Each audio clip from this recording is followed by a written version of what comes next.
I've been laid off 3 times. This is the story of the last time, which was the one that finally broke me. Section 1, the incident. The first time, I wasn't very concerned. It was a panoramic layoff. Unemployment pay was great. And the job market was pretty solid for people who work in laboratories. There were a lot of problems to address at the time. And the second time came less than a year later. It was still peak panini times, and I was annoyed, but still unconcerned. I knew that I could get a job when I was ready, and I still trusted the system. But this most recent time, things couldn't be more different.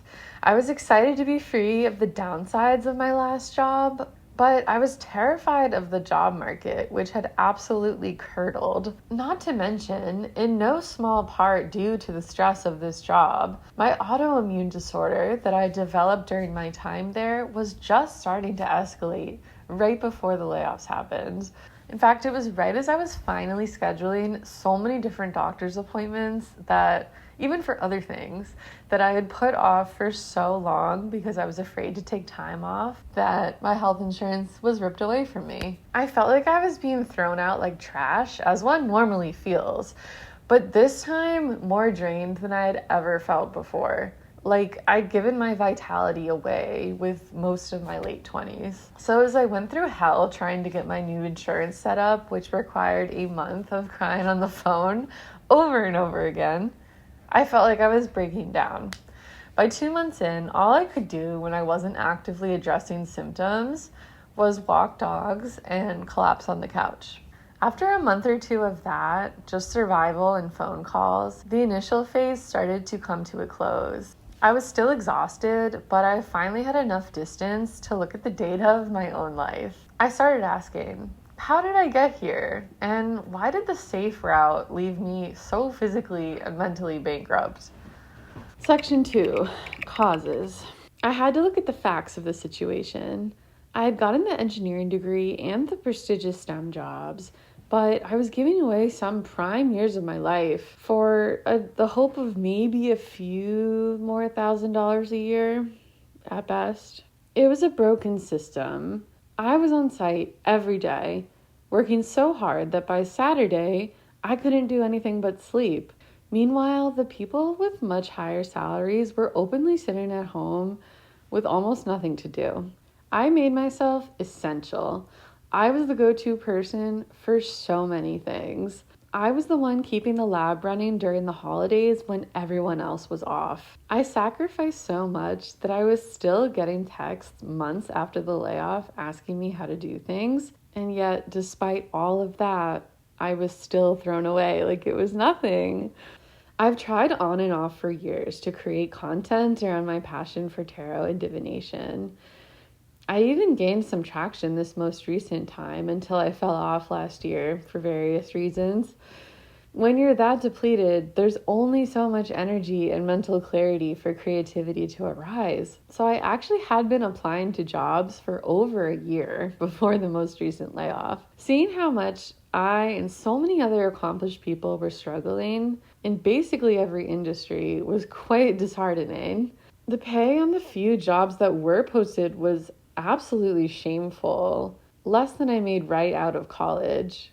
Being a lab manager who still needs 3 roommates just to survive, give me a break.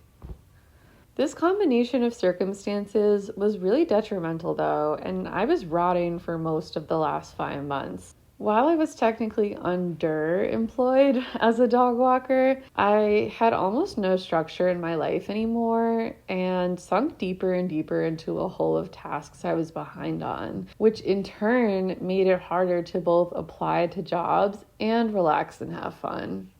I was just stuck. Section 3, recommendations. So here's what I'm thinking.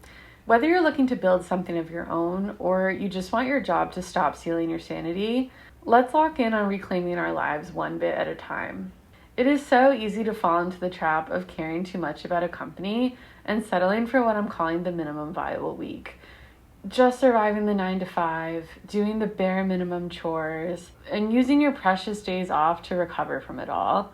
I'm not saying that You shouldn't be proud of your career. You should be. You worked incredibly hard to get where you are. But if you're still watching this, you've probably realized that your company is getting your best hours while you're left with the scraps. If that resonates with you, I'd love for you to follow along because this is officially the rebrand of this channel and I guess my life.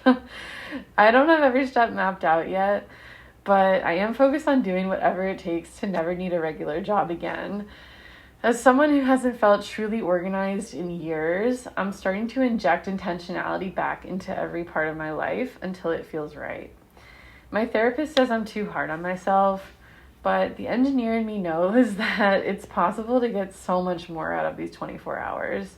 I'm crafting a beautiful, creative life for myself and sharing everything I utilize and learn along the way. I'd love to say that I'm starting this with a perfect plan and a massive safety net, but that's not the reality. I've already burned through a lot of my runway just trying to get my health back and survive the last few months. Also, I'm not doing this because I think I'm above a regular job. I'm doing it because the safe route already cost me more than I can afford to pay. I've reached the point where the only thing scarier than trying this is going back to the thing that was literally killing me. So I'm betting whatever I have left on the idea that a life built for vitality is actually sustainable. I guess we're about to find out if I'm right. The first order of business is a total reset of my environment. If I'm going to do this, if I'm going to bet everything on this, I can't do it in a space that feels like the place where I collapsed. I'll see you in the next one, which should be right up here. Bye.